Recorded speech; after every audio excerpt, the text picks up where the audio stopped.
Puede tomar su lugar.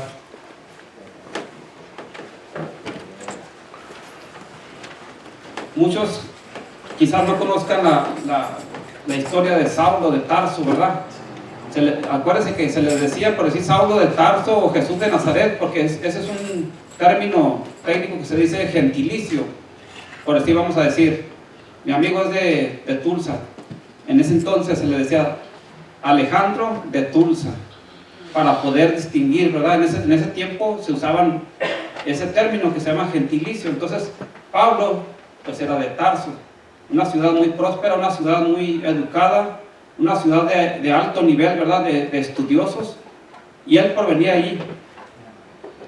Como él provenía de ese lugar, por nacimiento, él era romano, de nacimiento. Es como mi hijo, miren, yo soy mexicano, él nació aquí, pero él trae una cultura mexicana, y lo hemos poco a poco metido esa cultura, porque nos damos cuenta que la cultura es buena en los jóvenes, es buena en los ciudadanos, ¿verdad? Porque el modernismo destruye la cultura. Gracias, hermano. Entonces, Pablo provenía de una ciudad próspera, y como ya le dije, era romano de nacimiento, porque había nacido en una ciudad que había sido, vamos a decir, como le pertenecía a los romanos. Disculpe si no uso muchos términos técnicos, ¿verdad? Porque aquí teniendo a un estudioso, un teólogo, hay veces que hay términos que yo no uso tanto, ¿verdad? Porque yo me enfoco más en el mensaje. Y como todo pentecostal, yo siempre acostumbro que después del mensaje orar por las personas para bendecirlas. Eso es lo que yo siempre hago.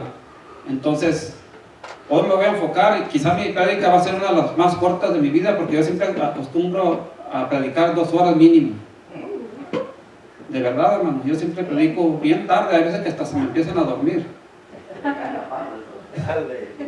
Pero esta vez haré una excepción, porque sé que hay alguien más que viene después de nosotros, entonces va a estar un poco difícil para mí, ¿verdad? Porque tengo que reducir todo a un embudo, de modo que usted lo pueda entender. Pablo era un hombre bien educado, estudió a los pies del hombre más sabio de toda la tierra, en ese entonces, ¿verdad? Que se llamaba Gamaliel. Pero era judío de etnia, ¿verdad? Él venía de la tribu de Benjamín, una tribu, creo que la más pequeña, si no me equivoco, de Benjamín. Y hasta su nombre era judío. Y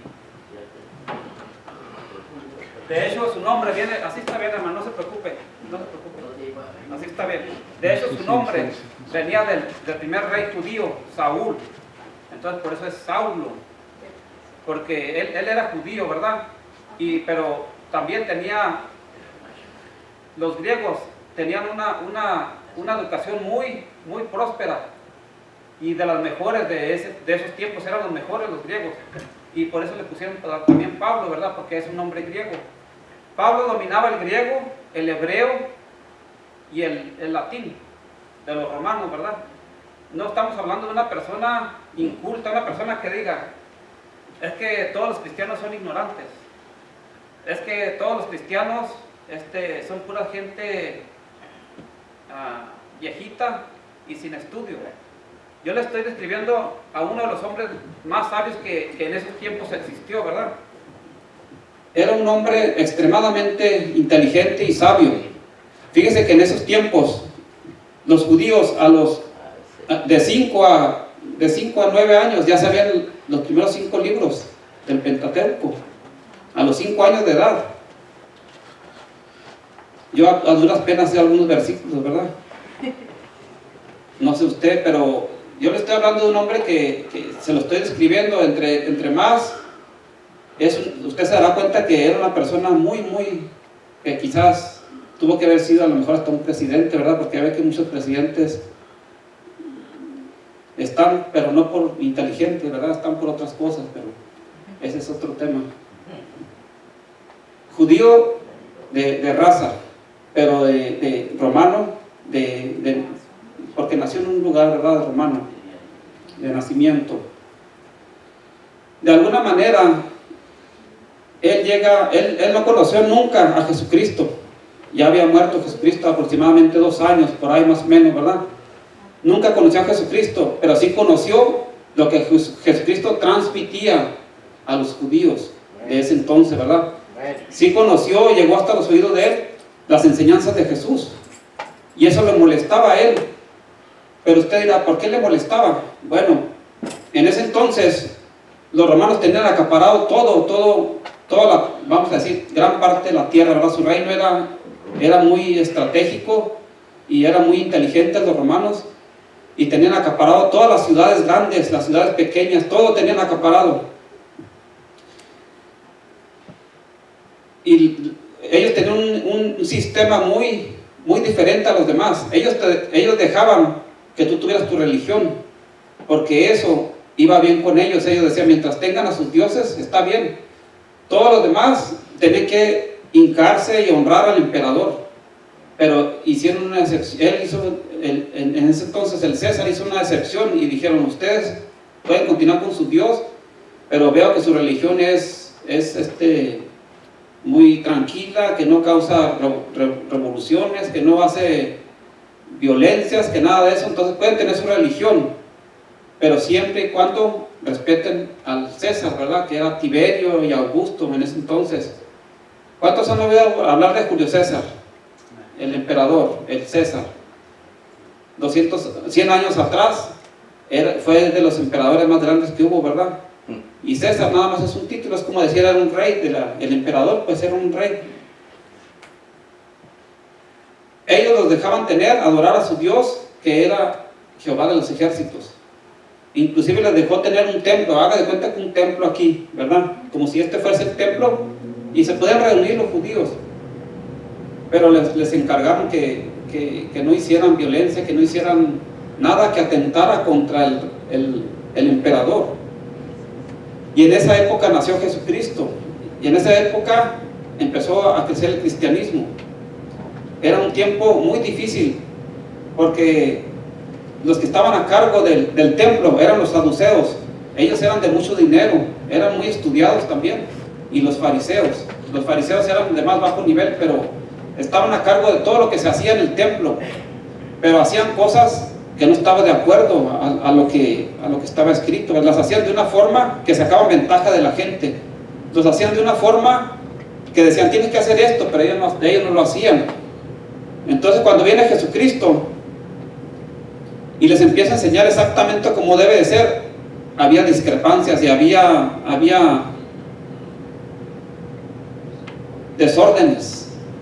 ¿Sí se acuerda cuando Jesucristo entró al lugar ese, empezó con un látigo a tirar las mesas y todo eso?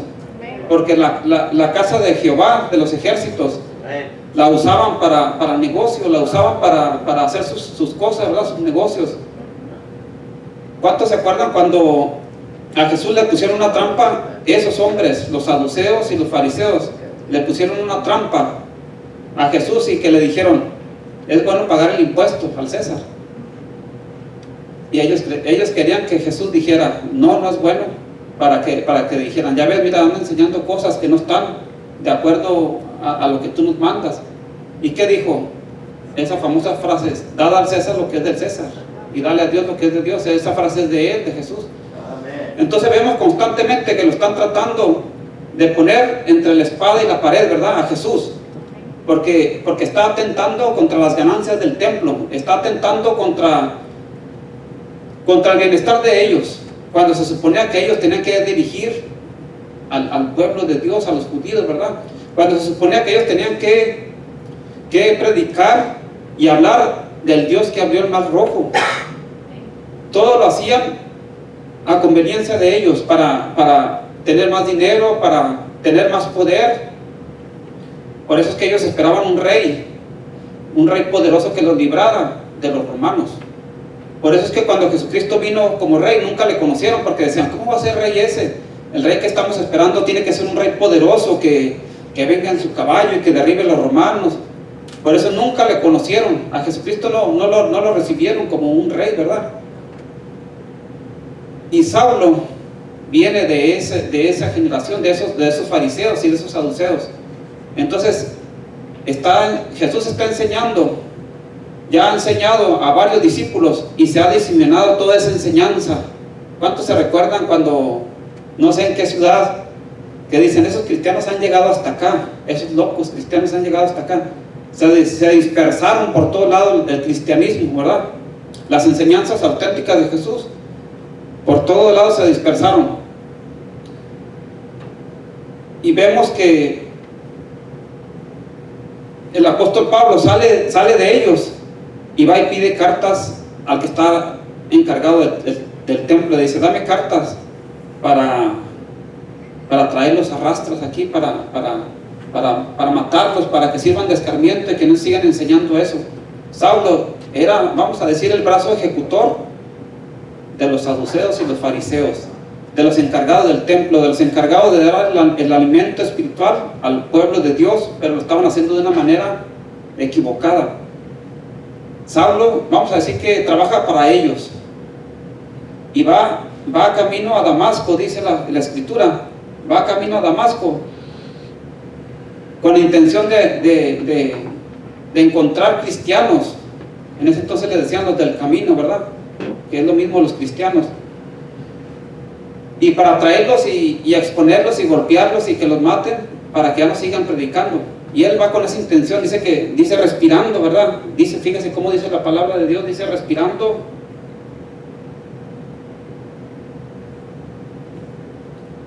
Dice, respirando aún amenazas y muerte contra los discípulos del Señor.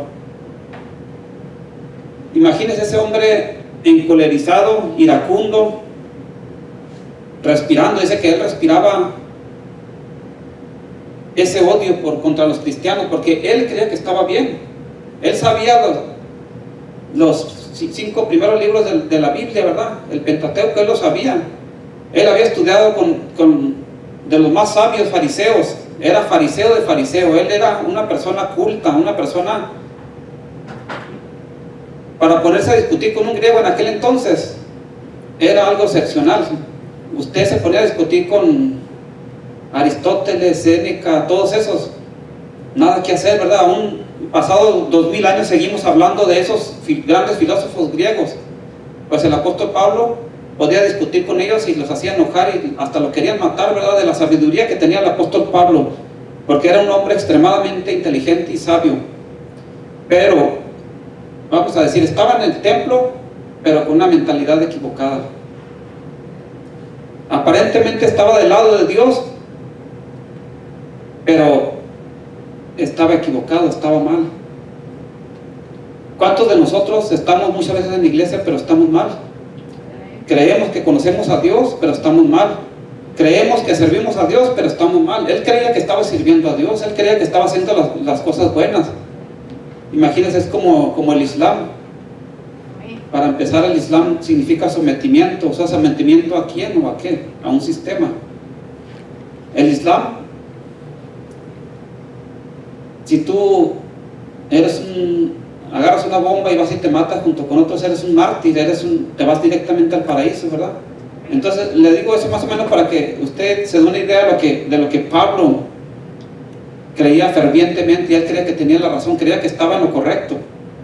Y así estamos muchas veces nosotros, ¿verdad? Creyendo que estamos sirviendo de una manera apropiada, de una manera que Dios nos ha mandado, y no es así. Ahorita que estaba en el servicio, yo sentía con todo mi corazón algo, y lo tengo que decir, ¿verdad? A mí no me interesa si quizás nunca me invitan a predicar, pero yo lo tengo que decir.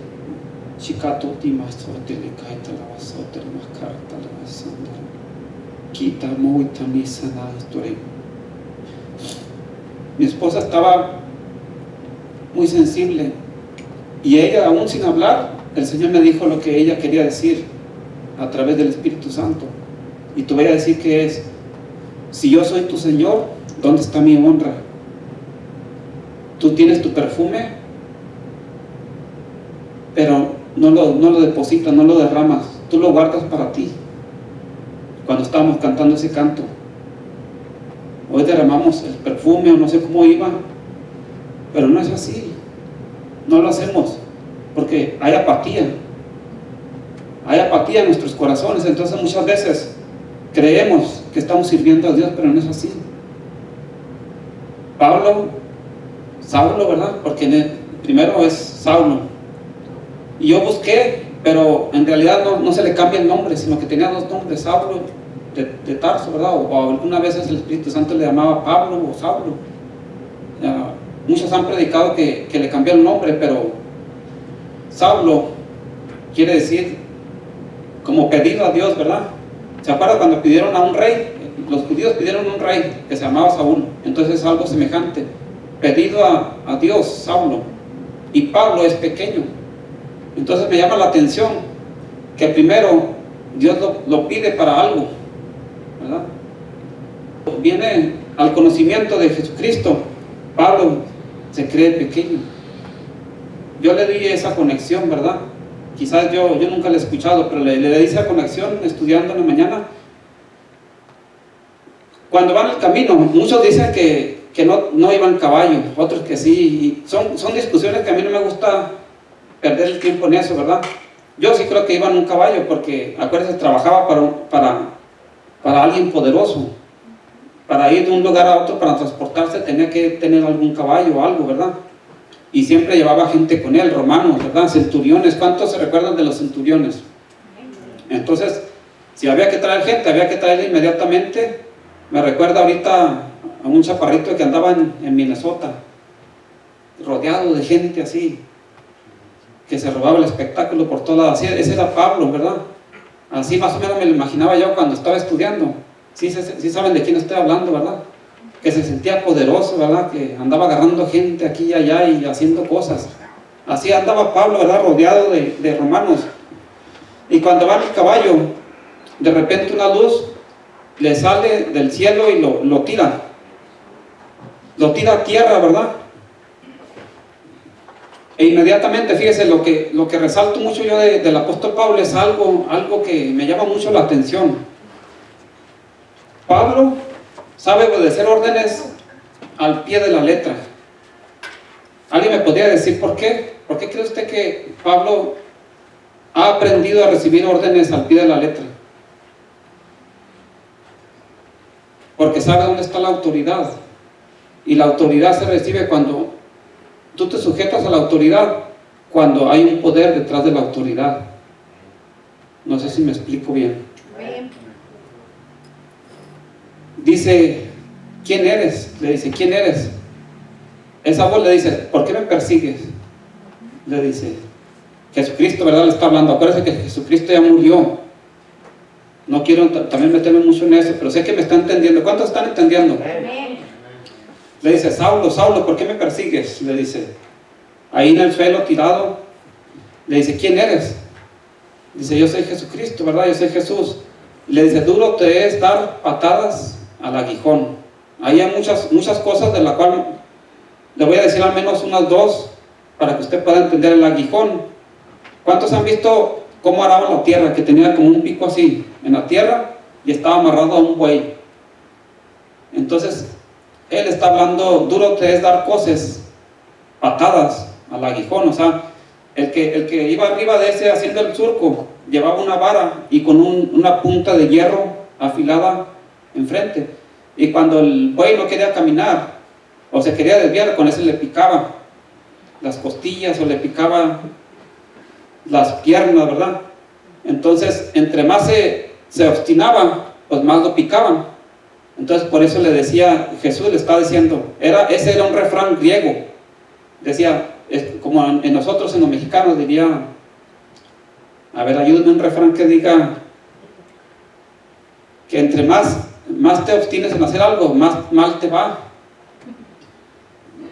Y eso es lo que le está diciendo a Jesucristo. Imagínense en esos momentos esa crisis mental que habría de tener Pablo, ¿verdad? Diciendo, pues yo estoy haciendo lo correcto, yo estoy destruyendo una secta, pero el de la secta era él era el mal, él era el ejecutor de un sistema que estaba detrás de él, ¿verdad? Él estaba haciendo daño a los cristianos y Jesucristo lo está confrontando ahí en el suelo. Y yo te quiero decir esta mañana, ¿cuánto le gustaría tener?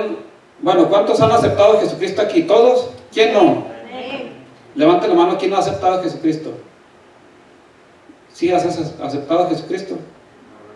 No lo has aceptado. Bueno, ahorita vamos a hacer eso, pero ahora hago otra pregunta. Levante su mano, ¿quién ha tenido un encuentro con Jesucristo? Todos levantaron la mano. ¿Se fija la diferencia? O sea, muchos han aceptado a Jesucristo, pero no todos han tenido un encuentro con Jesucristo. El apóstol Pablo no tenía un encuentro con Jesucristo. Hablaba de un rey que había de venir, pero el rey ese ya había venido, ya estaba muerto, ya había muerto, ¿verdad? Que es Jesucristo. Pero ahora le está hablando de un Jesucristo vivificado, un Jesucristo que resucitó de los muertos. Y lo está confrontando, le está diciendo, ¿por qué te obstinas en hacer algo que nunca vas a poder acabar, verdad? ¿Sí se acuerda que Jesucristo empezó con 12 discípulos? Y mire, estamos hablando hasta el último rincón del mundo de Jesucristo todavía. Nunca pudieron acabar eso. Ahora otra cosa, mire. Imagínese un escorpión, tiene la colita así para arriba, ¿verdad? Imagínese que un escorpión le quiera dar patadas al aguijón. ¿Cuándo le pegaría al aguijón? Nunca. Muchas veces nos concentramos como cristianos en lo que nos está lastimando, en el veneno que tiene el aguijón. Pablo se estaba concentrando en algo que perturbaba al sistema, ¿verdad? Si Pablo hubiera sabido que lo que Jesucristo enseñó a sus discípulos, que Él nos ha dado autoridad de pisar escorpiones. Como cristianos muchas veces estamos enfocados en el estrés, en la depresión, en la enfermedad, pero no estamos enfocados en el procedimiento de dónde viene eso. Me recuerdo cuando nosotros nos movimos a donde estamos viviendo actualmente. Aquí está mi esposa, ella puede decir, había escorpiones por todas partes.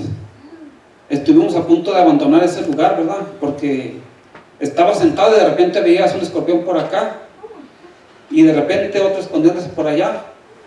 Y yo estaba no dormía ni a gusto, hermano, porque yo decía, pues que me piquen a mí, pero no a mis hijos, ¿verdad? Una vez estábamos sentados viendo televisión y sentí algo acá y le hice así y era un escorpión. Entonces yo lo que hice, me puse a orar y va a ver lo que los pentecostales hacemos, cosas raras a veces, pero explíqueme cómo es que funciona.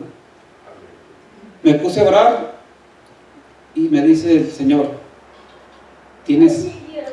ve, agarra sal afuera de tu casa y empieza a orar a todo alrededor de tu casa y tira sal.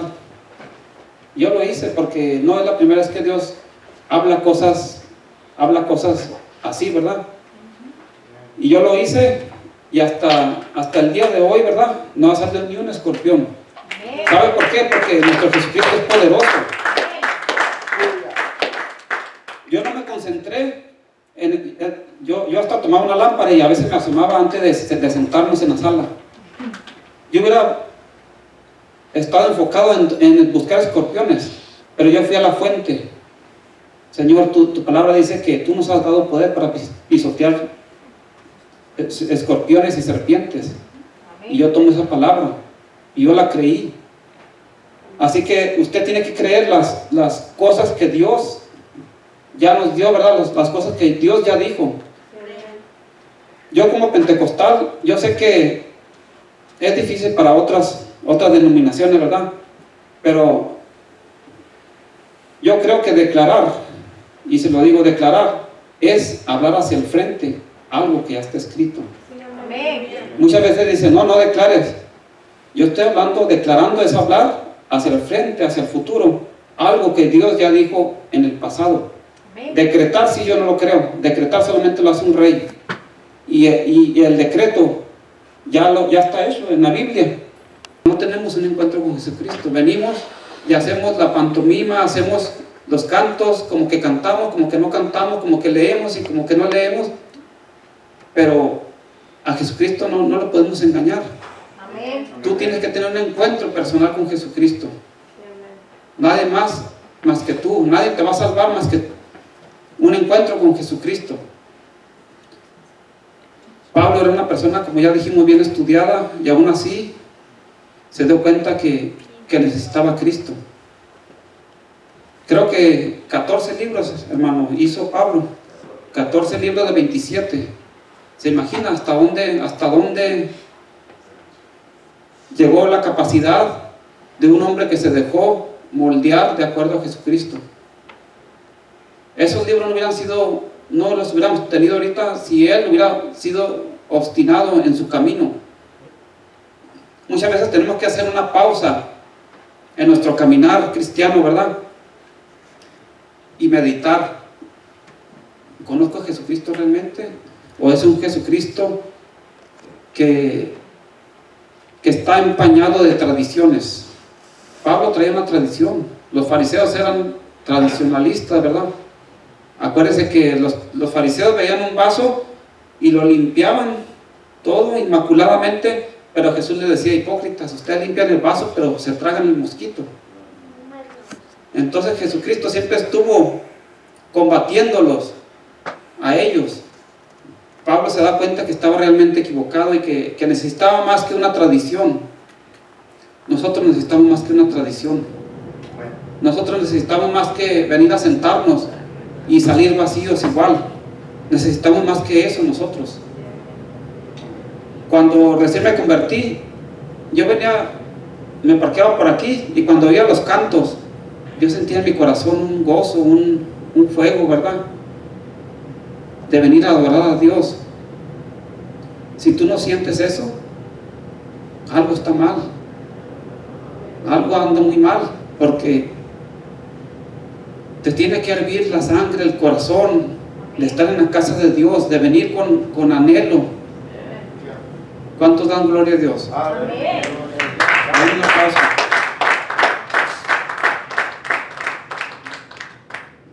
Quiero hacer, no sé qué tanto tiempo ha pasado, ya le iba a decir a mi hermano Caín que se sentara aquí y me hiciera una seña cuando hubiera pasado media hora, pero se me pasó decirle. Pero yo cuando predico no puedo ver el reloj, no lo entiendo, no lo veo. Ya es media hora. Quiero hacer un último ejemplo. En Gálatas el apóstol Pablo habla de algo que esta mañana lo estaba meditando yo. Decía: aquí tenemos un niño, lo voy a poner simplificar este ejemplo. Aquí tenemos un niño y acá tenemos un esclavo. Él sabía lo que era un esclavo, ¿verdad? Dice, este niño, dice, su papá tiene riquezas, no dice así la Biblia, pero para que usted me pueda entender, tiene riquezas, pero no puede hacer nada, sino que hasta que llegue un tiempo donde él diga: ahora sí me pertenece esa parte a mí. Y acá tenemos un esclavo que hasta que llegue un cierto tiempo puede ser libre. Pablo da ese ejemplo porque está como diciendo: yo era esclavo de un sistema, yo era esclavo de una tradición, pero ahora conozco a Jesucristo, ahora soy libre. Pablo hacía mucho énfasis en esclavitud, y así estamos muchas veces. Somos esclavos de algo nos perturba, algo nos quita el sueño, somos esclavos de algo, y el Señor te quiere libertar en esta mañana. Yo sé que ha pasado el tiempo, hermano, a mí me gustaría seguir predicando más, pero fíjese, allá en la vigilia que hicimos hace como 2 semanas, 3, ya me aventé 2 horas predicando, y luego todavía como no sé qué tanto tiempo ministrando a las personas, porque no sé, es algo muy bonito. Siento predicar la palabra de Dios y para mí no pasa el tiempo, ¿verdad? Yo pudiera estar predicando y hablando, pero hay un orden aquí, tenemos que seguirlo. Yo le quiero pedir, así, mi hermano como está, que le hace que no esté conectado, pero que toque algo. Y yo quiero...